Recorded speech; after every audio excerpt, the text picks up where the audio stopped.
Cal, it looked like early on Alex was a little bit tentative. When he came to the bench, you got in his face, and then all of a sudden he's... in his face, I just said, you got to show that you're an elite athlete. So just don't worry about anything else except being an elite athlete. Run. Go grab rebounds in traffic. Be tough. Be lower than the other guy. Playing before. None of the other stuff matters. But again, this is a mental breakthrough. Now, you saw spurts today where you said, woo. But that's got to be who he is, not every once in a while.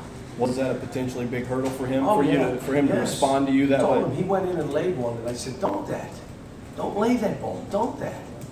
But then, you know, he's busting through some stuff. It was like Scout in the first half. You got to be kidding me.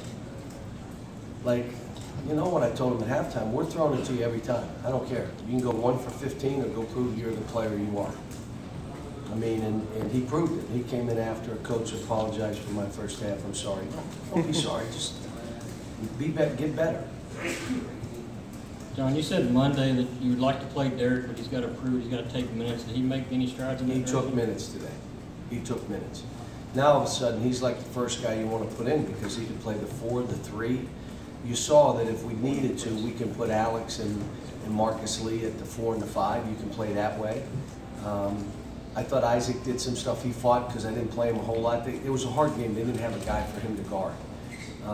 But, you know, the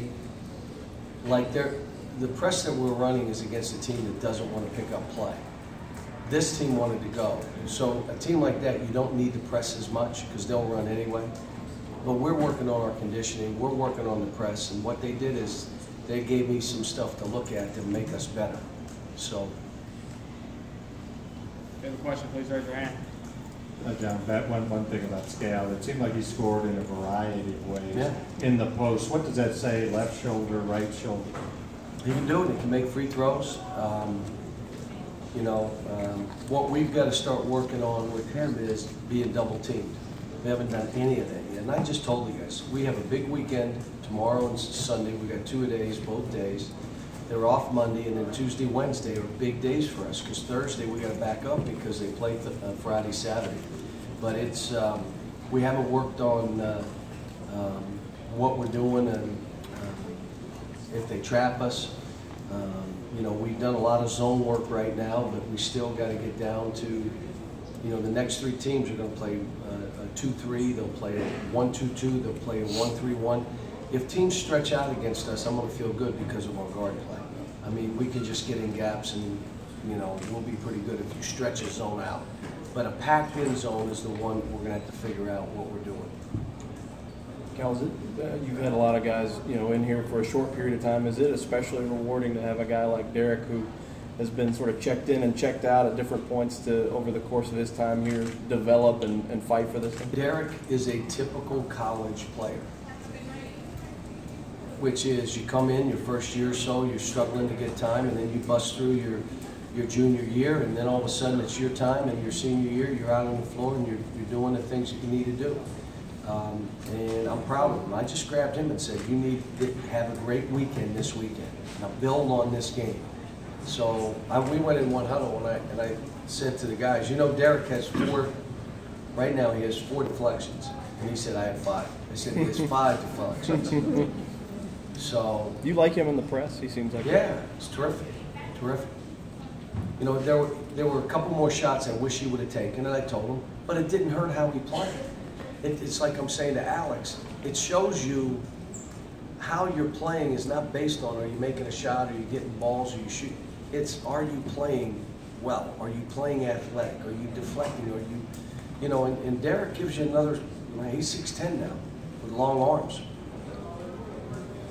What was your overall impression of the randomness of play? Talk a lot about the what? The randomness of play. No, we're doing fine. There's some stuff we haven't used a whole lot yet. Some offensive stuff that we'll do versus man. But the more that we can play through our guards and let them make choices, the better we'll be. But there's still plays like Alex slowed down and Tyler was giving him a long pass for a lob or a dunk, and he just kind of jogged versus sprinting. We're missing some of those. I think it was Jamal drove in, he had a lob to somebody and he threw a direct pass. That's all because we haven't been together a long time. But like I said, we had probably 15 one-handed rebounds, and if you've been to my practice, you know that's my #1 thing. Marcus Lee had about 6 or 7, did not get one of them, and he ends up with 11 rebounds. He would have had 20 rebounds today. Alex did the same thing, and Alex ended up with 8 rebounds, but he probably had 4 or 5 one-handed attempts. You don't get them. You reach with one, you're not getting that ball. Scal the same. So we got stuff we've got to work on. It's a combination. We're not ready to focus on other teams right now. We got to stay focused on us, especially this weekend. It's a big, big weekend for us. A day off, we come back Tuesday, Wednesday, and then basically it's on. We become adding small things to who we are as a team. Coach, how are you? It's Tony Brooks from the Miami Times newspaper. First of all, I want to thank you for the game today as a graduate of Kentucky State University. One of the questions earlier to some of the Kentucky State players, were they nervous playing against players who will potentially go to the NBA? How do you keep the college focus and kind of stray away from the focus being the NBA instead of college? Well, there's 2 parts of that. One, I'll tell them all the time, unpack your bags. Let's worry about being good college players right now versus the NBA players. But I'm also not afraid to tell them what people would be looking for. Right now, I'll give you an example with Alex. They're evaluating him as an elite athlete. Just be that, and you're going to be drafted. If you're not that, the other stuff doesn't matter. You're not going to be drafted. So he got that injury, slowed him down. Now he's got to bust through. You saw signs of it today. You saw some dunks, you saw blocks, you saw that's got to be who he is for the minutes he plays. You know, guys like Marcus Lee. My thing to him again, you got to really define who you are as a player. He did it today. Great free throw shooting. He did some good stuff. He's talking more. He's being bubbly out there. But I think again, worry about being good college players. You better be that first. But the other side of it is, I'm not afraid to talk to them in terms of this is who you have to be. Isaiah Briscoe. There's no east and west, man. It's north-south. You get to that rim. Got to make free throws. One game he's 3 for 4. The next game he's 1 for 7. How can I have him in at the end of the game? I don't know right now. If he's not in, who do I have in? So we got stuff we're doing to get these kids to play in a way. Charles Matthews, 1 dribble pull-ups. You're not a play starter. You are a play finisher. So I'll talk to them in terms of our team, but it's also them being the best version of themselves, which in turn helps them. I guess you sort of just answered it, but just how hard is it to drive home some of these points when you come off a 53-point victory? How do you manage to get through to them when they say, yeah, but we won by this many? Yeah, but they know. I mean, the stuff that we've been working on, if they execute it, I really don't care what the score is, and if they don't execute it, I really don't care what the score is.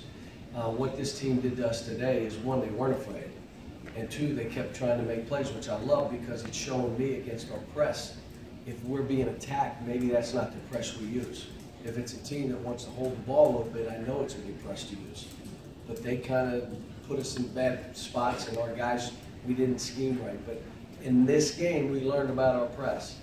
We also learned about Scal, maybe different ways of trying to get him to the post. If they worry about Scal, we're going to get layups. So they got to stop our guards. But when they do, we got to be willing to throw that ball to the post, and he's got to make plays. So even all that happened, we'll learn from this game. Time for 2 more. You got it. John, you guys won the first one with a lot of threes, and today you didn't even take many. Does that say something about how versatile you guys could be handling different styles? Well, the way they played, we wanted to just get to the rim and get to the foul line. I mean, if these officials are going to call the plays the way they're going to play it, we're going to drive people into zone defense, which is what, you know, we have that kind of team.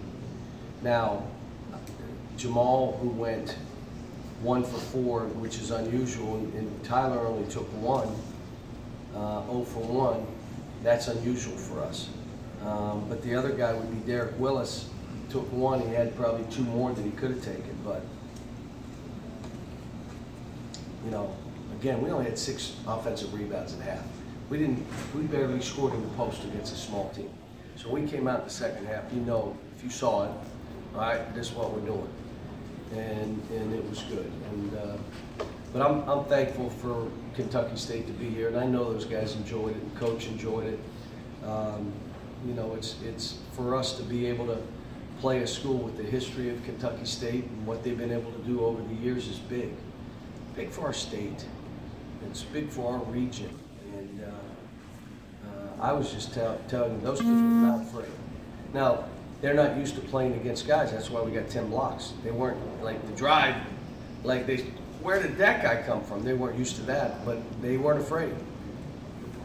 What do we make of Michael not playing, Mulder playing much until the last just a few minutes of the game? Well, I played him earlier in the second half, and then I put him back in. But again, these guys are all fighting for time. Michael's fighting Charles and Derek. And Michael, when you look at the 3, and Dom's coming back. So now all of a sudden, okay, do 3 of them deserve to take Tyler's minutes or Jamal's minutes or Isaiah's minutes? If they don't, you're only spelling them. If you deserve some of those minutes, that's fine. We've got to work that out. And some of it is being worked out in practice. Some of it's being worked out in games. Some of it will be worked out as we go. I'll be honest with you, some of it will be game to game. Some games it may be Charles, some games it may be Derek. Just game to game. Thanks, everyone.